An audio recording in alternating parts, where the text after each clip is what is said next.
Es Marcos, de Barcelona, pero podría ser cualquiera, en cualquier otra parte.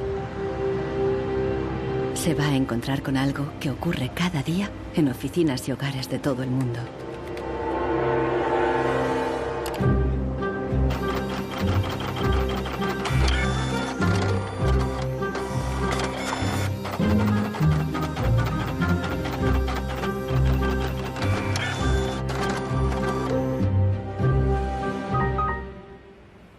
Una pieza de la impresora ha fallado y el fabricante recomienda llevarla al servicio técnico. El meu tècnic fa un diagnòstic previ, pero aquest diagnòstic ja són 15 euros més IVA. Seguramente será difícil encontrar las piezas para poder repararla. Realment, reparar-la no li surt molt a compte. Que reparar-la parlem d'uns 110, 120 euros. Tienes impresoras desde 39 euros. Per preu, té una impressora que té molta més velocitat d'impressió. Jo t'aconsellaria que miressis impressores noves. Així que, sens dubte, jo em compraria una nova, Ensenyo. No es casualidad que los tres vendedores sugieran comprar una nueva impresora. Si acepta, Marcos será una víctima más de la obsolescencia programada, el motor secreto de nuestra sociedad de consumo. Our role in life seems to be just to consume things with credit, to borrow money to buy things we don't need. Nous vivons dans une société dominée par une économie de croissance dont la logique est non pas croître pour satisfaire les besoins, mais croître pour croître. Dans une société de croissance, quand il n'y a pas de croissance, c'est catastrophique. So if the consumer does not purchase, the economy is not going to grow. Planned obsolescence, the desire on the part of a consumer to own something a little newer, a little sooner than is necessary. En este documental revelaremos cómo la obsolescencia programada ha definido nuestras vidas desde los años 20, cuando los fabricantes empezaron a acortar la vida de los productos para aumentar las ventas. Also hat man sich gedacht, dann beschränken wir einfach die Lebensdauer auf 1000 Stunden. Descubriremos que diseñadores e ingenieros se vieron forzados a adoptar nuevos valores y objetivos. Was back to the drawing board and come out with something that was more fragile. They time those things. They time them. So when you finally paid for them, they're used up. Conoceremos una nueva generación de consumidores que está llevando la contraria a los fabricantes. I do think that Apple's development of the iPod was intended to be one of planned obsolescence. ¿Es viable una economía sin obsolescencia programada y sin su impacto sobre el medio ambiente? Posterity will never forgive us. Posterity will suddenly find out about the throwaway lifestyles of people in the advanced countries.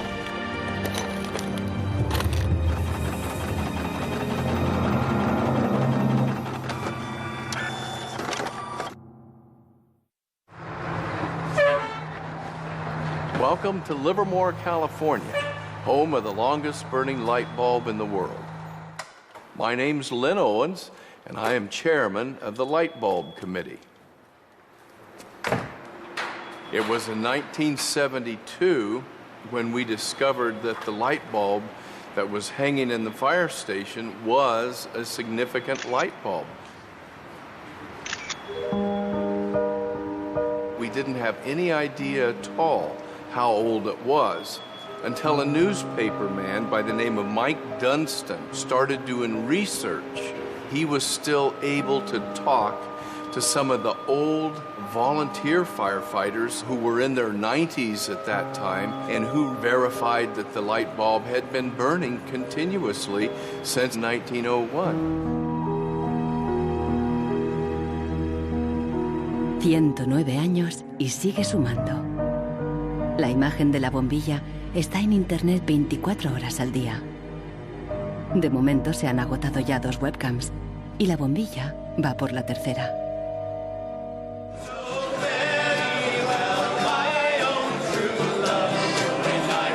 En 2001, cuando la bombilla cumplió un siglo, Livermore organizó una gran fiesta de cumpleaños al estilo americano. I think we were hoping if we would get 200 people, we'd be happy. And we ended up with 800 or 900 people showing up.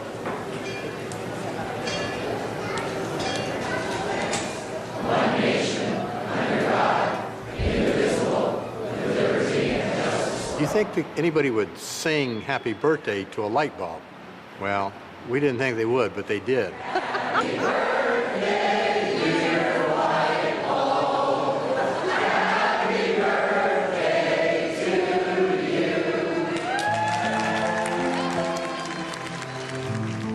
The origin of the bulb was, it was produced in a town called Shelby, Ohio, back around 1895, and put together by some very interesting ladies that I have some pictures of, and some gentlemen that invested in the company.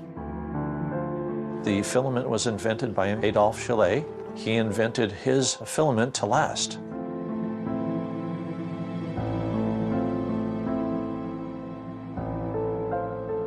Why does his filament last? I don't know. It's a secret that he made and that died with him. La fórmula para un filamento de larga duración no es el único misterio en la historia de las bombillas. Un secreto mucho mayor es cómo y por qué este humilde producto se convirtió en la primera víctima de la obsolescencia programada. Weihnachten 1924 war ein ganz besonderer Tag. In einem Hinterzimmer in Genf trafen sich einige Herren in Nadelstreifenanzügen, um einem geheimen Plan nachzugehen. Sie gründeten das erste weltweite Kartell, das sich zum Ziel setzte, die Glühbirnenproduktion der gesamten Länder zu kontrollieren und den Kuchen namens Weltmarkt unter sich aufzuteilen. Dieses Kartell hat den Namen Phoebus. Phoebus incluía a los principales fabricantes de bombillas de Europa y de Estados Unidos, e incluso de lejanas colonias en Asia y África. Das Ziel ist gewesen, Patente auszutauschen, die Produktion zu kontrollieren und vor allem aber den Verbraucher zu kontrollieren. Es ist umso besser für diese Firmen, wenn der Verbraucher regelmäßig Glühlampen kauft, und wenn die Glühlampen lange brennen, ist das ein ökonomischer Nachteil. En un principio, la meta de los fabricantes era una larga vida para sus bombillas. On October 21st, 1871, numerous experiments resulted in the production of a small unique lamp of comparatively enormous resistance. The filament being under conditions of great stability after the... En 1881, Edison puso a la venta su primera bombilla. Duraba 1500 horas. En 1924, cuando se fundó el cártel Phoebus, se anunciaban con orgullo 2500 horas de vida útil y los fabricantes destacaban la longevidad de sus bombillas. Also hat man sich bei Phoebus gedacht, dann beschränken wir einfach die Lebensdauer dieser einzelnen Glühbirnen auf 1000 Stunden.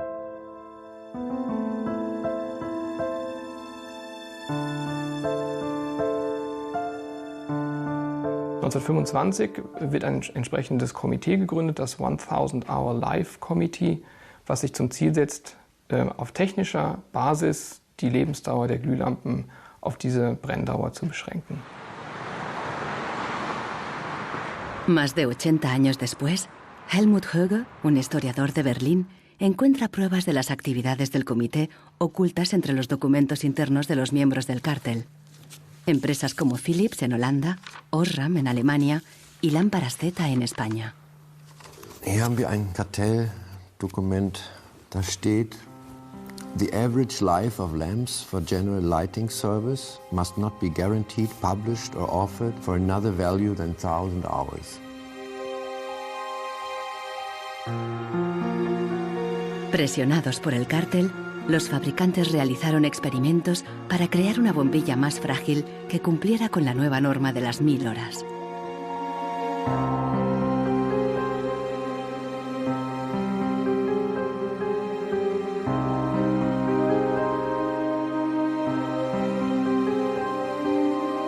La fabricación estaba rigurosamente controlada para asegurarse de que se cumplía la norma. Eine Maßnahme bestand beispielsweise darin, einen Prüfstand zu errichten, in dem viele kleine Sockel zu finden sind, in die dann wiederum einzelne Exemplare aus verschiedenen Produktionsreihen eingeschraubt wurden und Firmen wie Osram haben dann genauestens protokolliert, wie lange diese Lampen brannten. Phoebus creó una complicada burocracia para imponer sus reglas. Los fabricantes eran multados severamente si se desviaban de los objetivos marcados.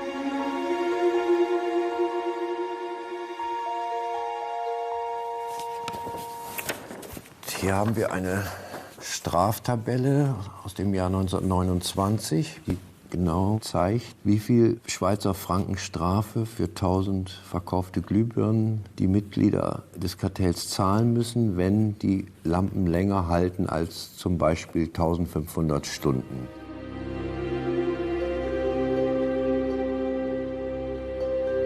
A medida que la obsolescencia programada surtía efecto, la vida útil empezó a caer.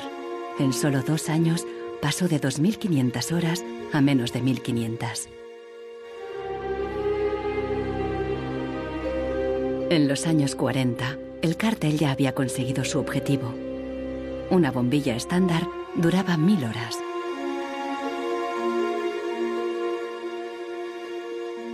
Young lady, you should be more careful. Professor. En esta película educativa, General Electric justificaba por qué esta duración era la ideal. Just look at that filament. How long a light bulb lasts depends largely on how hot the filament is burned. Samples from every factory are tested to make sure that they're as good as we want them to be.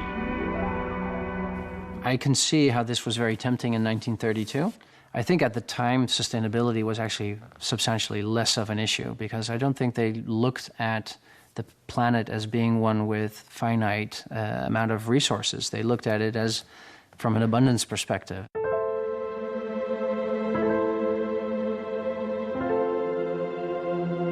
En 1942, el cártel salió a la luz. El gobierno americano demandó a General Electric y a otros fabricantes. Les acusó de competencia desleal, de fijar precios y de reducir la vida útil de las bombillas.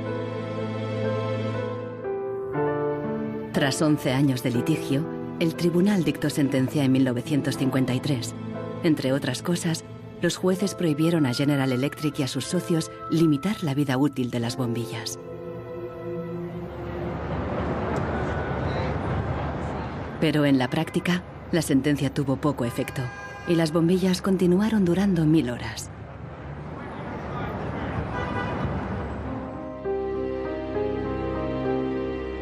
En las décadas siguientes, se patentaron docenas de nuevas bombillas, incluso una que duraba 100.000 horas. Pero ninguna llegó a comercializarse. Offiziell hat es ja Phoebus eigentlich nie gegeben, wenn auch diese Spuren der Öffentlichkeit nie ganz verborgen gewesen sind. Die Strategie dahinter ist, sich in bestimmten Zeitabständen immer wieder umzubenennen. Dann heißt es mal internationales Elektrizitätskartell, dann mal wieder irgendein anderer Name. Entscheidend ist, dass diese Idee als Institution natürlich weiter besteht. Ironically, the light bulb has always been a symbol for ideas and innovation, and yet it's one of the early and best examples of planned obsolescence. Nichols Fox vive en un lugar perdido en las montañas de Virginia. Aquí escribe sobre el impacto social de la tecnología y a veces se atreve con la poesía.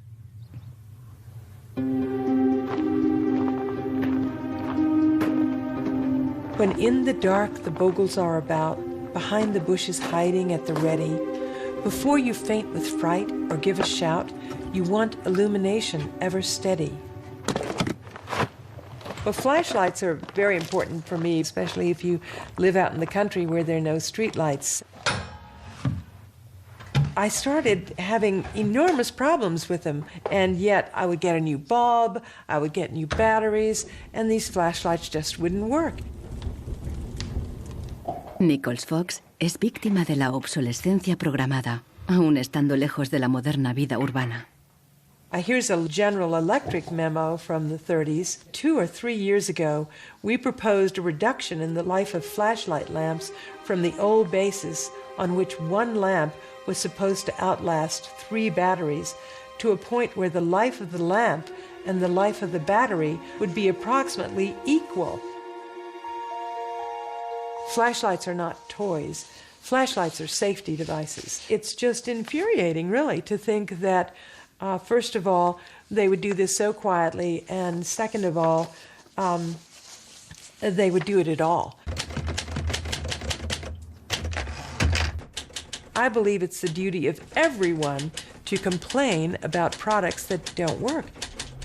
So I decided to write sonnets of complaint. A sonnet of complaint, I prefer the Italianate form of sonnet which Shakespeare used. Instead, this box is filled with a collection of flashlights dead and way beyond repair.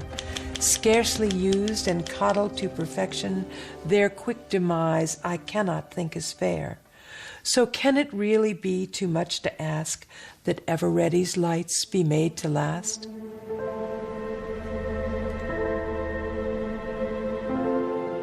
En Barcelona, Marcos ha ignorado el consejo de los vendedores de reemplazar la impresora. Está decidido a repararla, pero el manual ni tan solo menciona el problema. Buscando por los foros de internet, descubre que no está solo.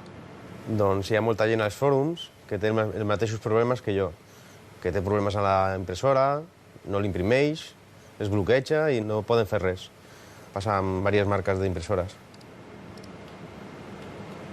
Ninguno de los cientos de mensajes ofrece una solución. Marcos está buscando una aguja en un pajar.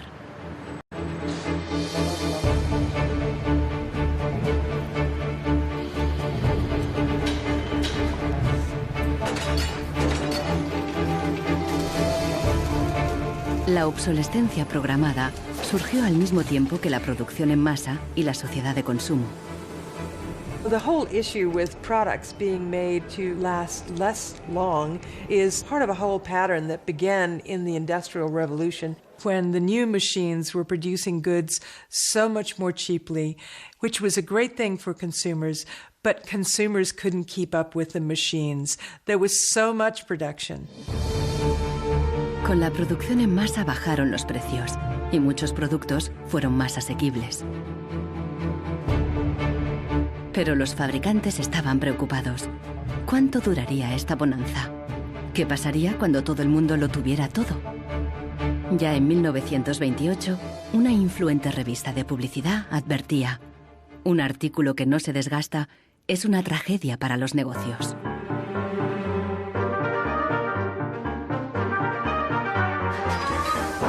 La tragedia afectó especialmente a Henry Ford, el padre de la producción en cadena. Para poner su modelo T al alcance del consumidor medio, Ford lo produjo en masa, a partir de un único diseño básico que ofrecía fiabilidad y durabilidad. It was this noisy, smelly, dirty Model T Ford that made women very unhappy, but the men treated like a piece of farm machinery. But it was the workhorse of America. La estrategia del modelo único fue un gran éxito, y a principios de los años 20, la mitad de los coches del mundo eran Ford T. Para superar a Ford, sus competidores de General Motors apostaron por una estrategia diferente, ideada por su presidente Alfred Sloan. En lugar de hacer el nuevo Chevrolet tan fiable y duradero como el modelo T, Sloan le dio un giro radical y fundamentalmente estético. Sloan put a new dress on it and gave a new lipstick and put it out on the market for slightly less than what the Ford Model T sold for. And because it was a prettier design than the Model T, it sold like hotcakes. So he realized that he didn't have to beat Ford at his engineering game. He could beat Ford at the design game. Sloan introdujo el concepto del modelo anual, con una sucesión de diferentes tamaños, formas y colores. Su objetivo era que los consumidores cambiaran de coche cada 3 años. La estrategia funcionó y las ventas de Ford cayeron porque los consumidores empezaron a ver el modelo T anticuado y obsoleto. En 1927, tras producir 15 millones de unidades, Ford retiró el modelo T del mercado.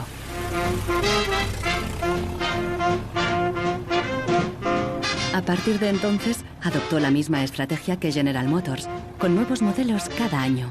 La industria del automóvil creció como la espuma y aceleró la economía.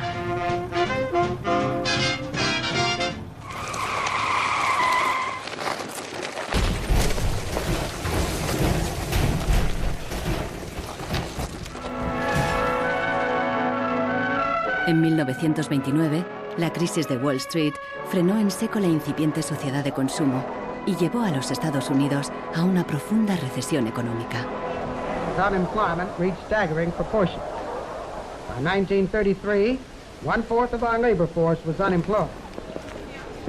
Las colas ya no eran para comprar, sino para pedir trabajo y comida. En 1933, el presidente Roosevelt introdujo el New Deal, su programa para sacar al país de la Gran Depresión, a través de enormes inversiones en obras públicas. Good, sound men and women wanted to earn the help they got, to hold up their heads, to keep themselves from going rusty. Retail business needed their purchasing power to stimulate trade.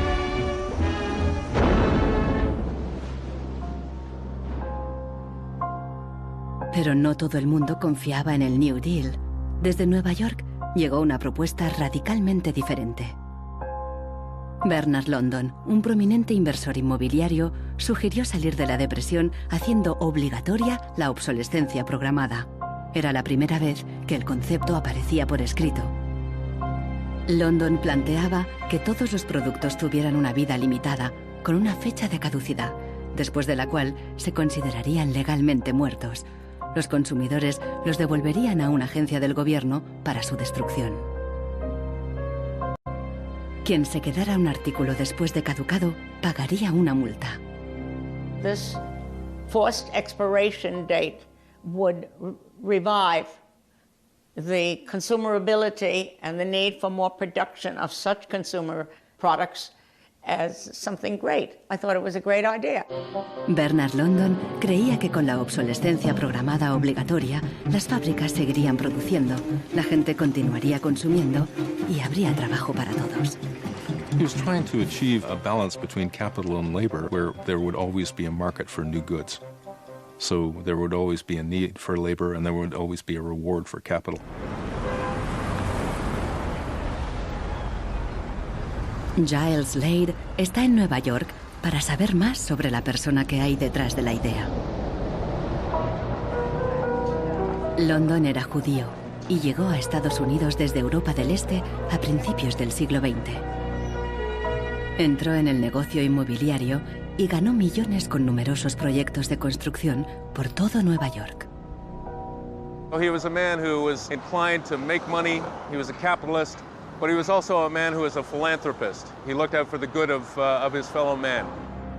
Participó en muchos proyectos de beneficencia, especialmente en escuelas para niños judíos pobres. No queda claro si con la obsolescencia Bernard London pretendía maximizar los beneficios o bien ayudar a los parados. Giles Slade se pregunta sobre sus motivaciones personales y ha localizado a alguien que le conoció. I have a picture of Bernard London, and You do? Well, I think so, and I wonder Oh, if I don't believe it. you'll be able to recognize him. He's there. Oh, in don't tell me which one he Okay, is. And okay. let's see. Oh, isn't that interesting? Yes, definitely intellectual looking. And you met Bernard London in 1933. When I after- was about 16, 17, my dad and mother had this big Cadillac car, which was the size of a Zeppelin. Mother was driving like a chauffeur. Dad was in the front, and Mr. and Mrs. London were in the back of the big limousine. Dad said that Mr. London should explain his philosophy to me. He's a very interesting man. And he just told me in a few words that that was his idea to reduce the depression. We were in an economic mess, worse than today even. Was obsessed with this idea. Like an artist is utterly obsessed with his paintings, you know. He actually whispered to me in the car, afraid that his theory might be too radical. De hecho, la idea de Bernard London pasó inadvertida y la obsolescencia obligatoria nunca se puso en práctica.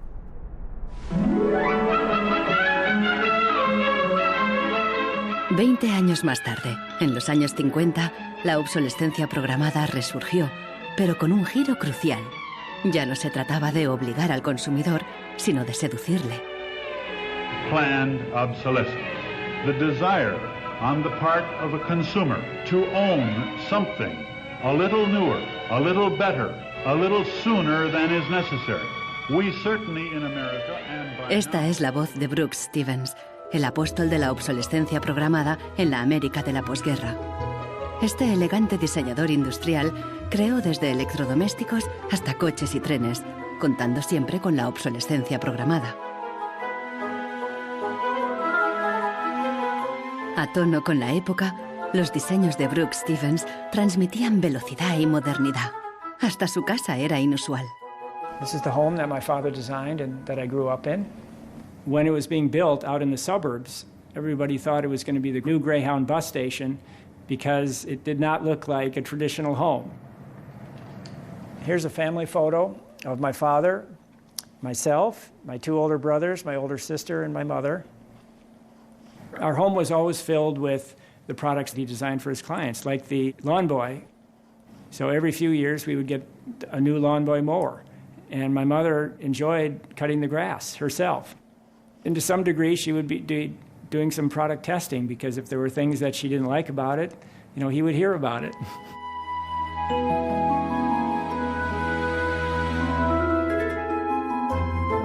One of the most important things that my father felt always in designing a product is that it made a statement. He detested products that were bland and really did not, you know, create any desire within the consumer to inspire the purchase.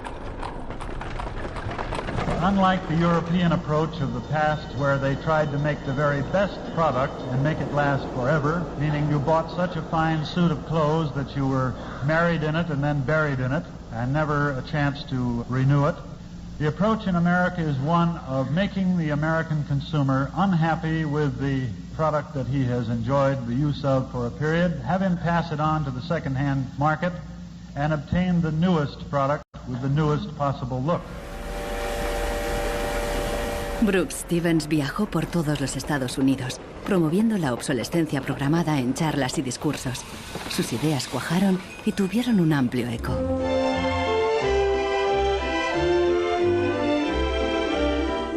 Women and men alike are increasingly interested in the look of things. They eagerly give their attention to what's new and beautiful and advanced. Oldsmobile's elegant golden rocket. Sports outfit by Pat Primo of Los Angeles.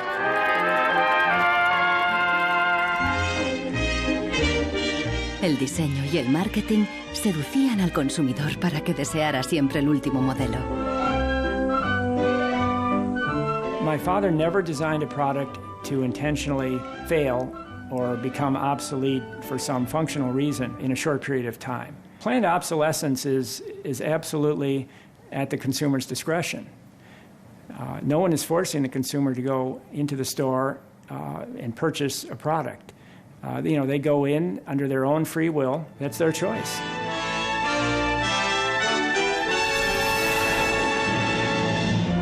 Libertad y felicidad a través del consumo ilimitado. El estilo de vida americano de los años 50 sentó las bases de la sociedad de consumo actual.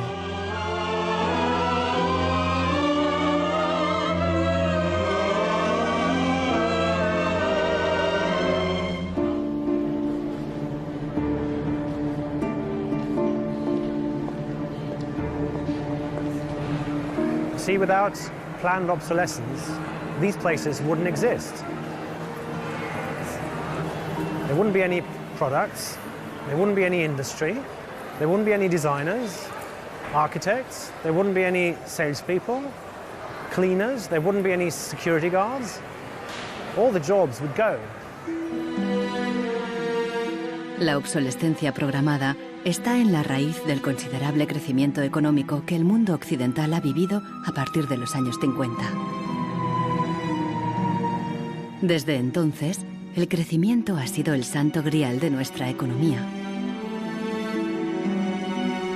Nous vivons dans une société de croissance dont la logique est Non pas croître pour satisfaire les besoins, mais croître pour croître, croître à l'infini, faire croître sans limite la production et pour justifier cette croissance de la production, faire croître sans limite la consommation.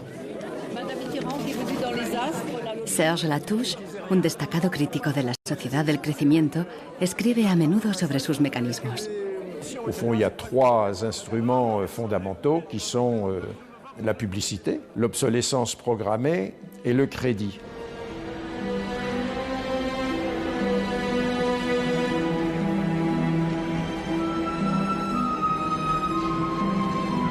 In the last generation or so, our role in life seems to be just to consume things with credit, to borrow money to buy things we don't need. That makes no real sense to me at all. Los críticos de la sociedad del crecimiento alertan de que no es sostenible a largo plazo, porque se basa en una contradicción flagrante. Celui qui croit qu'une croissance infinie est compatible avec une planète finie est soit un fou, soit un économiste. Le drame, c'est qu'au fond, nous sommes tous des économistes maintenant. Why is it that a new product is created every 3 minutes somewhere in the world? Is this necessary? I think a lot of people have realized that things need to change when they're being told by politicians to go shopping or to start consuming as the best way to restart the economy. On peut dire qu'avec la société de croissance, on est embarqué dans un bolide qui désormais manifestement n'a plus de pilote, qui va à toute allure et dont on peut prévoir le destin qui est soit de se fracasser contre un mur, soit de sombrer dans un précipice.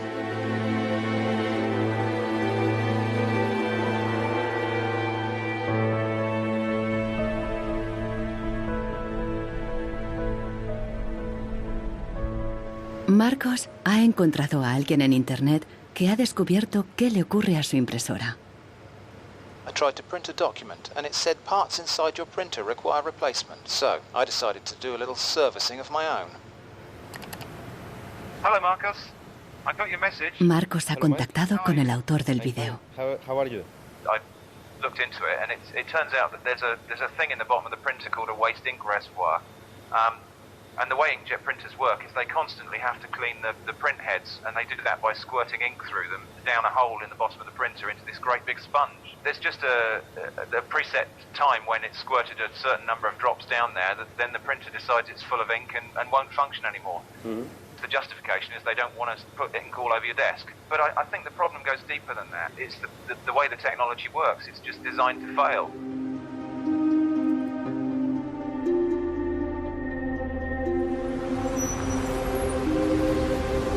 ¿Es ético diseñar un producto para que falle? ¿Qué opinan los diseñadores y los ingenieros de la obsolescencia programada? Giles Slade está investigando cómo reaccionaron cuando el concepto se extendió. In the 1950s, there's a debate among engineers about whether or not they should be deliberately death dating products. And most of the debate is framed in a magazine called Design News. Las empresas querían que se acortara deliberadamente la vida útil de los productos mediante el diseño técnico.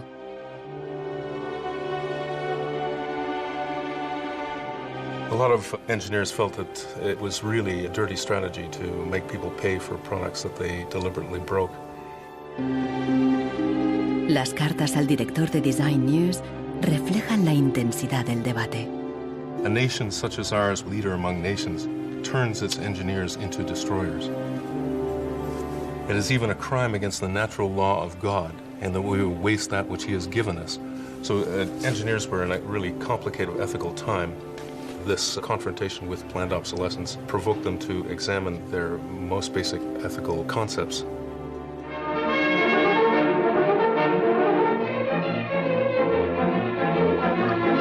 El dilema no se ventiló solo en las revistas de ingeniería.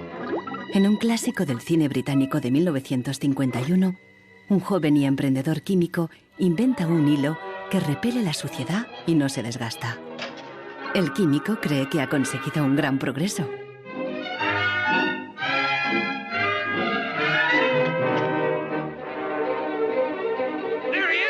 Pero no a todo el mundo le gusta el invento, y al poco le persiguen no tan solo los dueños de la fábrica, sino también los obreros, que temen por sus empleos. Well, that's really interesting, and it reminds me of something that actually happened in the textile industry. En 1940, el gigante químico DuPont presentó una fibra sintética revolucionaria, el nylon.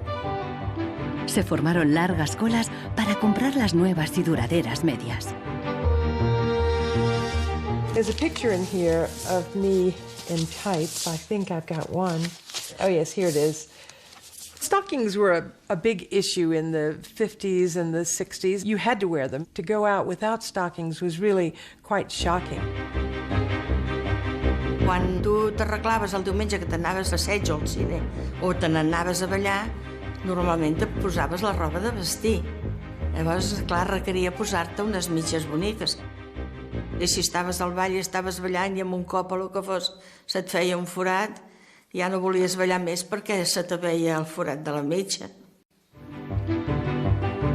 Las medias duraderas significaban un gran progreso, pero la alegría duró poco.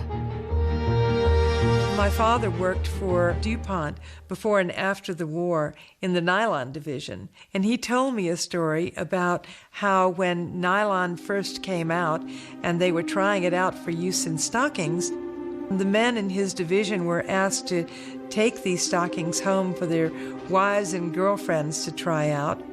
My father brought them home to my mother, and of course she was one of the testers. She was delighted with the first products because they were so sturdy. Los químicos de DuPont tenían motivos para estar orgullosos. Incluso los hombres admiraban la resistencia de las medias de nylon. The problem was that they worked too well. They lasted too long. The women were very happy with the fact that they didn't get runners in them. Unfortunately, this meant that the companies producing the stockings were not going to sell very many. DuPont dio nuevas instrucciones al padre de Nichols Fox y sus colegas. For the men in his division, it was back to the drawing board to try to make the fibers weaker and come out with something that was more fragile and would run so that the stockings wouldn't last as long. Wenn man die Lebenszeit einer Strumpfhose verkürzen will, dann ist es eigentlich recht einfach, denn eine Strumpfhose besteht nicht nur aus Nylon, sondern sie besteht aus Zusatzstoffen, die zum Beispiel das Nylon stabilisieren gegen das UV-Licht von der Sonne. Jetzt kann man die Menge dieser Zusatzstoffe einfach variieren. Wenn man dafür wenig Zusatzstoffe oder gar keine reingibt, dann werden diese Strumpfhosen von der Sonne zerstört und dann reißen sie wesentlich leichter. Das heißt, man kann sozusagen den Zerfall, die Zerstörung einplanen. Pronto, las medias volvieron a tener carreras. Això va ser una cosa molt escalonada, no va ser allò una cosa de dir, pam, ara venen de cop bones i ara de cop dolentes, entens? Va ser una cosa esgraonada cada vegada, doncs la mitja o era potser més fina, menos resistent. Los mismos químicos que habían aplicado todo su saber para crear un nylon duradero siguieron la corriente de la época y lo hicieron más frágil. Ese hilo eterno desapareció de las fábricas, igual que en el cine. We need control of this discovery. Complete control. If you want twice the amount in that contract, we will pay it. $250,000. To suppress it. Yes. ¿Qué opinaban los químicos de DuPont de reducir la vida de un producto deliberadamente? Must have been frustrating for the engineers to have to use their skills to make an inferior product after they'd tried so hard to make a good product. But in a way, I suppose that's the outsider's view. Probably they just had a job to do. Make it strong, make it weak. That was their job. Among engineers, there was a shift taking place in consciousness. There was an old school of engineers who believed that they should make a permanent, usable product that would never break. And there was a new school of engineers that were driven by the market who were clearly interested in making the most disposable product that they could. And this debate resolved itself by these new school of engineers taking over. So how often do you change your mobiles? 18 months. Once a year. Once a year. Once a year. Hoy en día, la obsolescencia programada se enseña en las escuelas de diseño y de ingeniería. Boris Knuff da clases sobre el ciclo de vida del producto, el eufemismo moderno de la obsolescencia programada. I went shopping for you. Got a couple of things: a pan, salt, shirt, another shirt. La ética ya no cuenta en un mundo empresarial dominado por un único objetivo: compras frecuentes y repetidas. And this is an old toaster.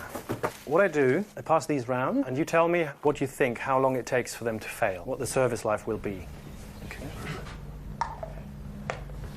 Designers have to understand what company they work for. The company decides on a business model, how often do we want to renew our products, our offers. So this brief is given to designers, and designers have to understand and design the product in a certain way so it fits exactly the business strategy of the client they work for.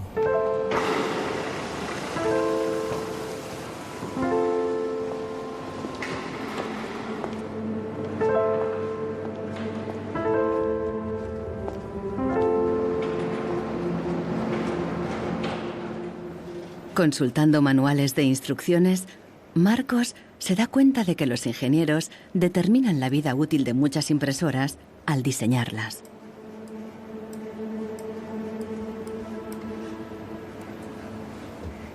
Lo consiguen colocando un chip dentro de la impresora.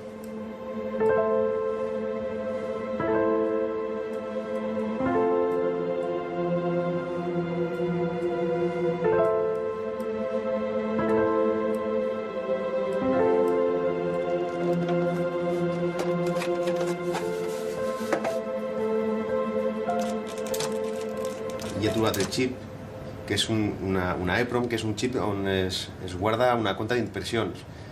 I quan s'arriba a una determinada compta és quan es bloqueja la impresora i deixa d'imprimir. Ahora que ha descubierto al culpable, Marcos intentará poner en marcha de nuevo su impresora.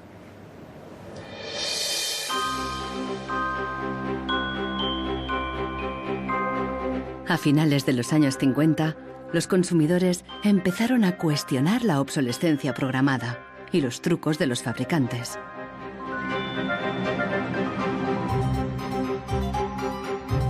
La Asociación de Consumidores de Estados Unidos puso a prueba la vida útil y la durabilidad de numerosos productos. La asociación publicó los resultados en su revista, de creciente tirada e influencia. También empezó a presionar para conseguir protección legal para el consumidor. 20 años después, la asociación ganó una importante batalla contra la obsolescencia programada al promulgarse las primeras leyes sobre la garantía.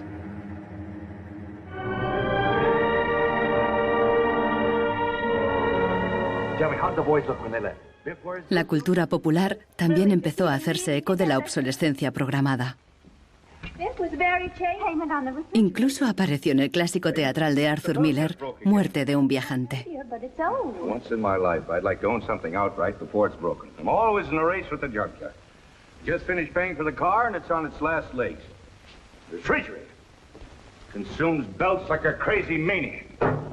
They time those things. They time them, so when you finally paid for them, they're used up.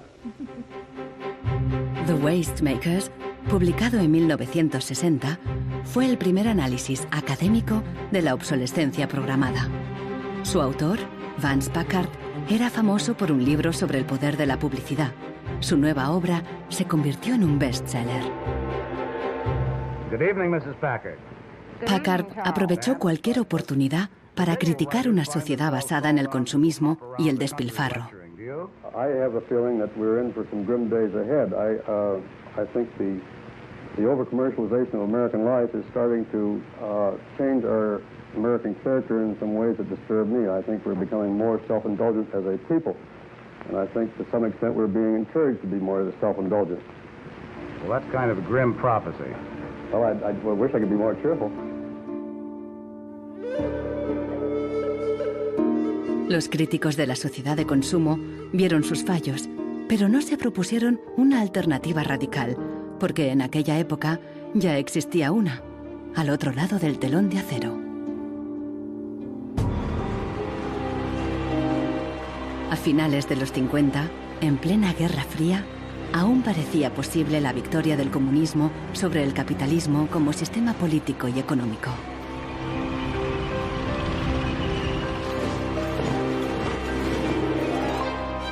La economía comunista no se basaba en el libre mercado, sino que estaba planificada por el Estado.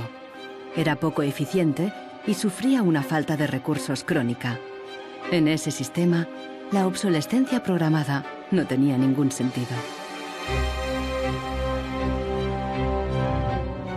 En la antigua Alemania del Este, la economía comunista más eficiente, las normas estipulaban que las neveras y las lavadoras debían funcionar durante 25 años.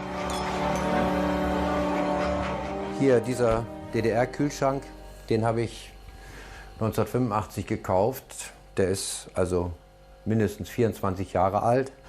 Und die Glühbirne ist ebenso alt, habe ich noch nie ausgewechselt. Die ist also auch schon fast 25 Jahre alt. En 1981, una fábrica de Berlín Este empezó a producir una bombilla de larga duración. Da oben war die zentrale Prüfstelle für die Lebensdauer von Glühbirnen.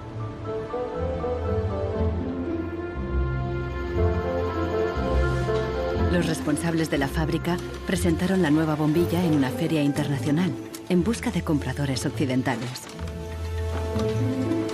Als die ostdeutschen Glühlampenhersteller 1981 diese Langlebensdauerglühlampen auf der Hannoveraner Messe präsentierten, meinten ihre Westkollegen von Osram, ihr wollt euch wohl alle arbeitslos machen. Woraufhin die NAVA-Leute, Ingenieure, antworteten, nein, im Gegenteil, indem wir Ressourcen schonen und den Wolfram nicht verpulvern, behalten wir gerade unsere Arbeitsplätze. Los occidentales rechazaron la bombilla. En 1989 cayó el muro de Berlín. La fábrica cerró y la bombilla de larga duración dejó de producirse. Ahora solo se puede ver en exposiciones y museos.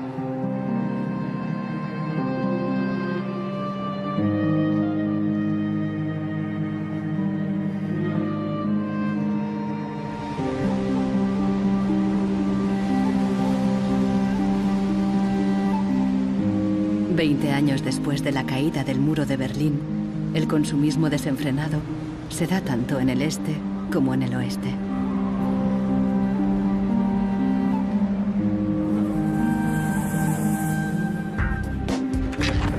Con una diferencia. En la era de Internet, los consumidores están dispuestos a luchar contra la obsolescencia programada.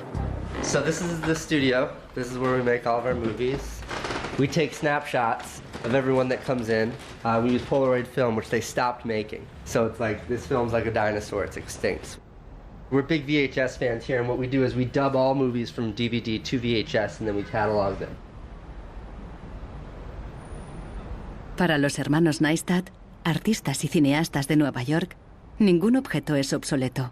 Siempre pueden encontrarle un lugar en la pared o en su próxima película. The first movie we made that really broke through was a movie about the iPod. And I was completely broke, and I had gotten this iPod, it was like $500, $400, and about 8 months later, 12 months later maybe, the battery died in it. And I called Apple to ask them to replace the battery. And their policy at the time was to tell their customers to buy a new iPod. You might as well go get a new one. Apple doesn't offer? No. Apple doesn't offer a new battery for the iPod? No. It wasn't that the battery died that was annoying, because in my Nokia cell phone, the battery dies, you buy a new battery. Even in my Apple laptop, when the battery would die, you replace the battery. But in the iPod, this expensive piece of hardware, when the battery died, you had to replace the entire unit. So it was my brother's idea to make a movie about just that. We went around with a stencil spray painting on every iPod advertisement we saw in town. iPod's unreplaceable battery lasts only 18 months.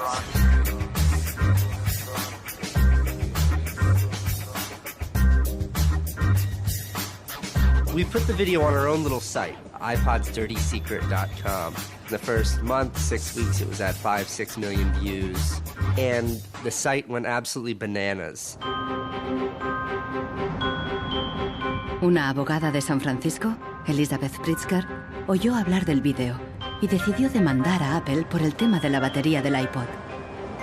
Medio siglo después del caso del cártel, la obsolescencia programada llegaba de nuevo a los tribunales. When we brought this litigation, this was 2 years after the iPod was introduced, Apple had sold about 3 million iPods nationwide in the United States. Buena parte de esos iPods tenían problemas con la batería y sus propietarios estaban dispuestos a ir a los tribunales. Igual que el vídeo de los hermanos Neistat, la idea de una demanda se extendió por Internet y captó la atención de miles de afectados. Uno de ellos era Andrew Westley. I'm a music-oriented person, and my iPod is an extension of my being. I bought it actually to hold my music while I traveled transcontinental, and I think on the first flight between San Francisco and New York, if I'm remembering it correctly, the battery had drained before we actually took off on the runway. We selected from amongst the consumers who had called us individuals who would serve as representatives in a class action.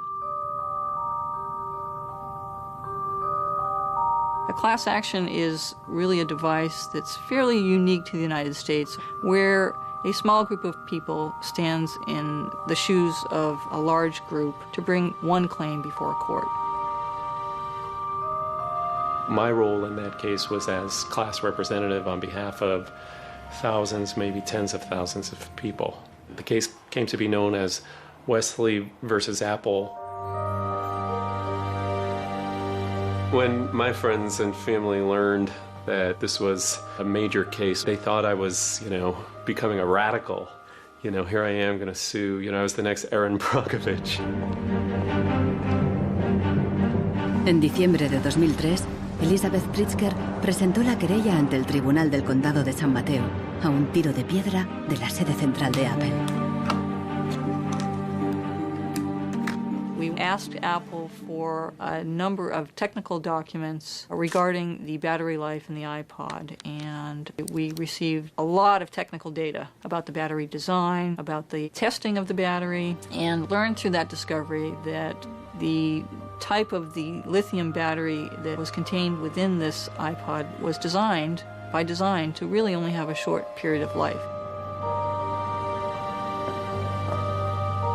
I do think that Apple's development of the iPod was intended to be one of planned obsolescence. El caso nunca llegó a juicio. Después de meses de tensión, las dos partes llegaron a un acuerdo. Apple creó un servicio de recambio de las baterías y prolongó la garantía a 2 años. Los querellantes recibieron una compensación. Andrew Westley aceptó un descuento de $50 para un nuevo producto Apple. They retained me as a customer. I bought an expensive laptop, and so I couldn't help but think that in the end, really, the benefit of my specific settlement really was Apple's benefit. One thing that really bothers me personally is that Apple really promotes itself as a young, hip, forward-thinking company, and for a company like that not to have a good environmental policy that allows consumers to return products for proper recycling and disposal really is really counterintuitive and counter to their message.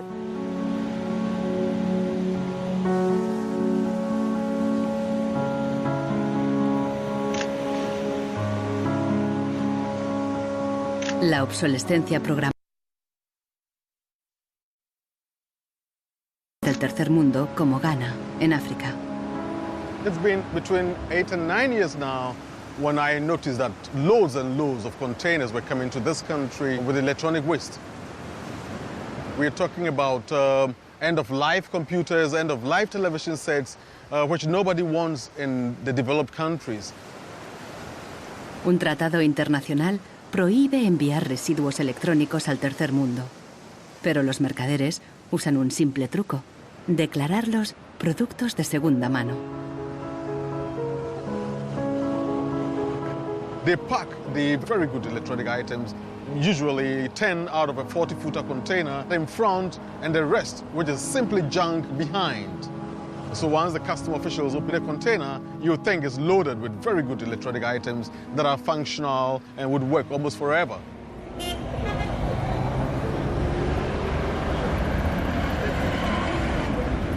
Los contenedores se descargan cerca del puerto donde comerciantes ganeses compran cualquier aparato que funcione o que se pueda reparar. De aquí, los llevan a la capital, Accra. En Ghana, si algo se puede reparar, no se tira así como así. Andrew Obusu compra ordenadores de segunda mano de Europa y los repara. This machine is from Spain. I check this machine and then get to find out that the hard disk is not working. Then I change the hard disk, the one is working. And then this one too, the fault was from the VGA. Yeah, I changed the VGA, it was working. If I find out where the fault is, it takes about 30 minutes, 20, 10. Obusu vende estos ordenadores a estudiantes, escuelas y pequeñas empresas. No entiende la mentalidad de usar y tirar de los países desarrollados. But here Africa, it's not easy. Before a fellow gets computer, it's not easy. So that person will just throw it away. You service it.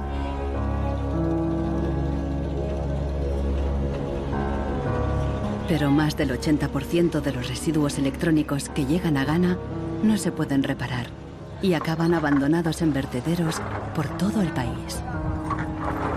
We are at the dump site here in Agbogloshi. In the past, we had this beautiful river called Odo River, that meandered its way through this area. It was teeming in the past. It had so much fish. So we actually attended a school not very far away from here. So we'd come play football and hang around the river. The fishermen would organize boat rides, I remember very well. But now it's all finished, it's all gone. And that makes me really, really sad. And it makes me angry. Hoy en día, aquí no hay niños jugando después de clase. En su lugar, jóvenes de familias pobres vienen a buscar chatarra. Queman la funda de plástico de los cables para obtener el metal que llevan dentro.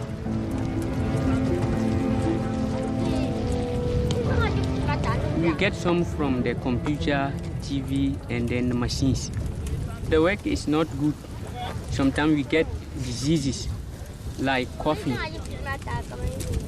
But sometimes with some glass carton, if evening time you can sleep and you stand up. Los niños más pequeños rebuscan en los restos para encontrar cualquier pequeño trozo de metal que los mayores hayan olvidado. Los chatarreros compran este metal y lo revenden a países en crecimiento económico.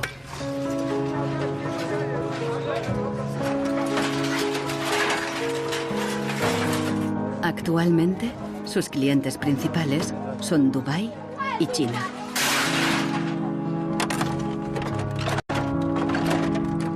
Some of those behind the shipment have said that, well, we're trying to bridge the digital divide between Europe, America, and then the rest of Africa and Ghana, of course. But the reality is that these computers that are sent here simply do not work. There's no point in receiving electronic waste when you cannot deal with it, more so when you did not produce it and your country is being used as the world's trash bin.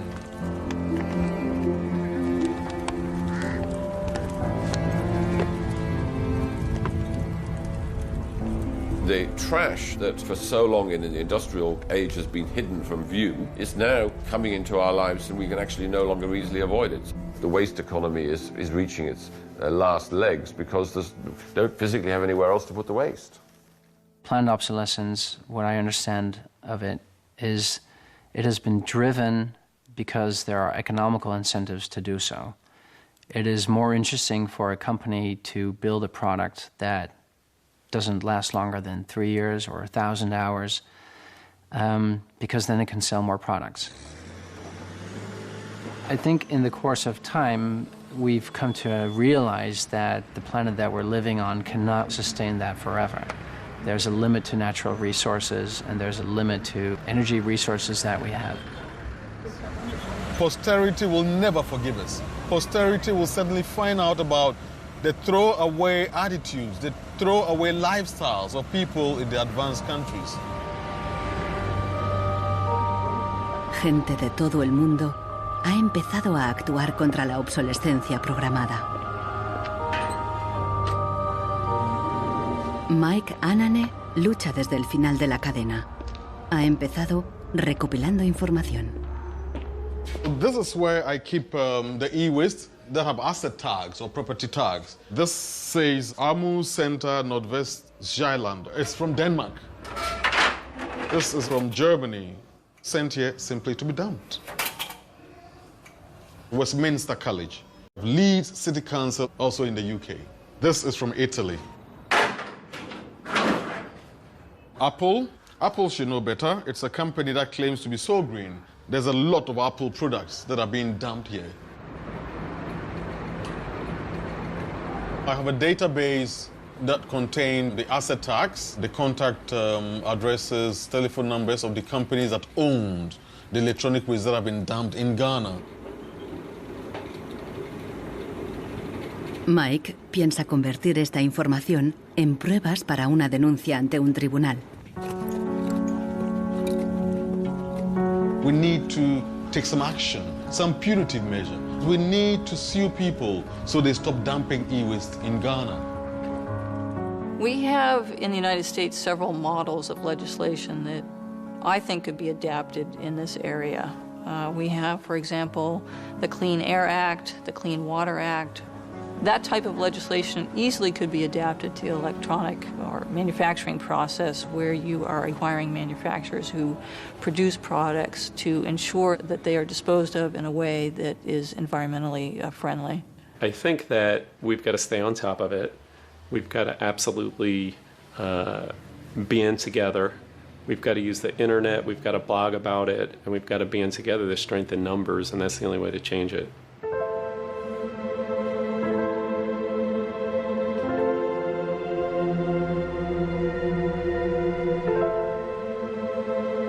La fuerza creciente de las redes sociales está ayudando a Marcos con el problema de su impresora.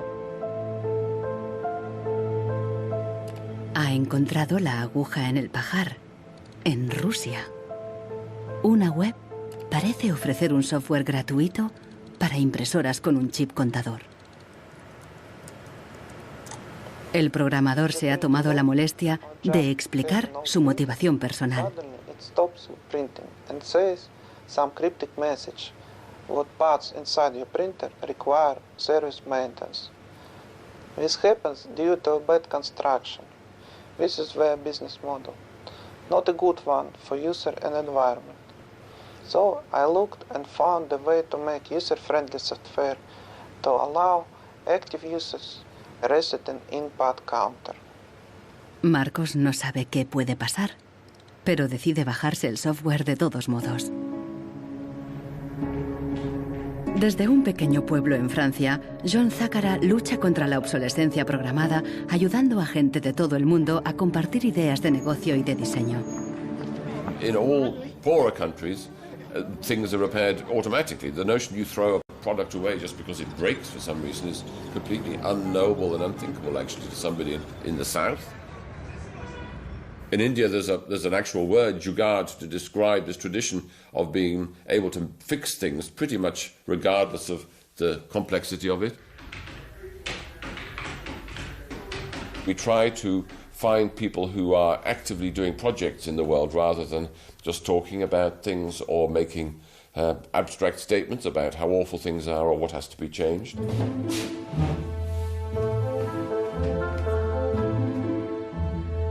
Uno de ellos es Warner Phillips, descendiente de la dinastía de los fabricantes de bombillas. I remember my grandfather taking me to one of the Philips factories in Eindhoven to show me how light bulbs were mass manufactured in factories, which is very, very cool. Casi un siglo después del cártel de la bombilla, Warner Phillips sigue la tradición familiar, pero con una perspectiva diferente. Fabrica una bombilla LED que dura 25 años. That means that you can use the same materials once in 25 years rather than once every year. That means that you don't have to transport the product every year, but only once in 25 years. Para él, no es contradictorio fabricar productos de larga duración y dirigir un negocio rentable. It's not like there's a green world and there is a business world. I think business and sustainability go hand in hand. It's actually the best basis to build a business on. And the only really real way to do that, I believe, is to factor in the true costs of the resources that have been used, but you also look at the energy consumption. You also look at the indirect energy consumption of transportation. Si on faisait vraiment payer aux transporteurs le coût réel du transport, sans parler du fait que le pétrole est une ressource non renouvelable et pour lequel on n'a pas vraiment de substitut, je dirais que le prix du transport devrait être multiplié par 20 ou 30. Avec un prix du kilomètre transporté multiplié par 20 ou 30, ça changerait beaucoup de choses. Una simple bombilla sería mucho más cara si su precio incluyera todos los costes ocultos, materias primas, emisiones de carbono y el impacto ambiental de la producción y el reciclaje. If you factor all of that into every product that you manufacture, then there will be huge incentives for manufacturers and entrepreneurs all over the planet to make products that last forever. También se puede luchar contra la obsolescencia programada replanteando la ingeniería y la producción de los productos. Un concepto nuevo, de la cuna a la cuna. Afirma que si las fábricas funcionaran como la naturaleza, la propia obsolescencia quedaría obsoleta. Wenn man über Umweltschutz redet, meint man bei uns immer sparen, verzichten, vermeiden, reduzieren, Nullabfall, weniger schädlich. Wenn man sich die Natur aber im Frühling anschaut, ein Kirschbaum, kein Sparen, kein Verzichten, kein Vermeiden. El ciclo natural produce en abundancia, pero las flores caídas y las hojas secas no son residuos, sino nutrientes para otros organismos. Die Natur kennt keine Abfälle, sondern sie kennt nur Nährstoffe. Braungart cree que la industria puede imitar el ciclo virtuoso de la naturaleza y lo demostró al rediseñar el proceso de producción de una fábrica textil suiza.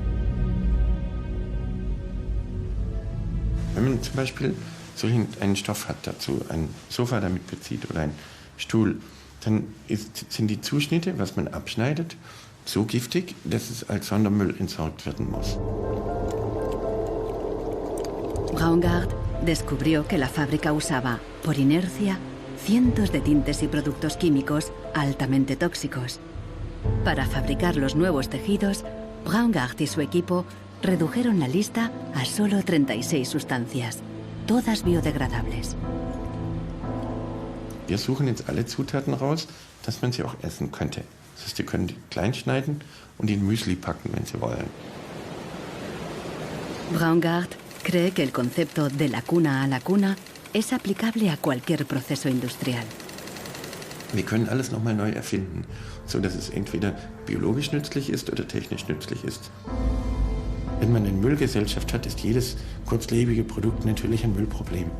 Wenn es aber eine Gesellschaft ist, die Nährstoffe macht, ist jedes kurzlebige Produkt wieder eine Chance, etwas Neues zu machen. Para los críticos más radicales de la obsolescencia programada, no basta con reformar los procesos productivos. Quieren replantear nuestra economía y nuestros valores. C'est une vraie révolution. C'est d'abord une révolution culturelle, parce que c'est un changement de paradigme, c'est un changement de mentalité. Esta revolución se llama decrecimiento. Al igual que Brooks Stevens en los años 50, Serge Latouche viaja de charla en charla, pero él propone abandonar totalmente el crecimiento. La décroissance, c'est un slogan provocateur qui a pour fonction de rompre avec le discours un peu euphorisant de la croissance possible, infinie, soutenable, et donc pour marquer la nécessité de changer de logique, de sortir de cette logique de la démesure. L'essentiel du programme, en quelque sorte de la décroissance, tient en un mot réduire. Réduire notre empreinte écologique, réduire nos gaspillages, notre surproduction, notre surconsommation. Réduisant la consommation, en réduisant la production, mais en libérant du temps libre, on peut développer d'autres formes de richesse qui ont l'avantage de ne pas s'épuiser quand on les consomme, comme l'amitié, le savoir. We increasingly rely on objects to give us a sense of self-esteem and identity. It's partly the consequence of the breakdown of things that used to give us identity, like membership of a community or relationship to the land, or all sorts of soft and social things which have been replaced by consumerism. Si le bonheur dépendait du niveau de consommation, on devrait être dans la félicité absolue, parce que nous consommons 26 fois plus que du temps de Marx, mais toutes les enquêtes montrent que les gens ne sont pas 20 fois plus heureux, peut-être même qu'il y a une relation inverse au-delà d'un certain seuil, entre la croissance de la consommation et la croissance du sentiment de bonheur, parce que le bonheur est toujours quelque chose de subjectif, évidemment. Los críticos del decrecimiento temen que destruirá la economía y nos llevará de vuelta a la edad de piedra. Revenir à une société soutenable, c'est-à-dire une société dont l'empreinte écologique ne dépasse pas une planète, eh bien, ça n'est pas revenir à l'âge de pierre, c'est revenir, toutes choses égales d'ailleurs, pour un pays comme la France, aux années 60. Ça n'est pas vraiment l'âge de pierre. On peut dire que la société de décroissance réalise la vision de Gandhi qui disait le monde est assez grand pour satisfaire les besoins de tous, mais il sera toujours trop petit pour satisfaire l'avidité de quelques-uns.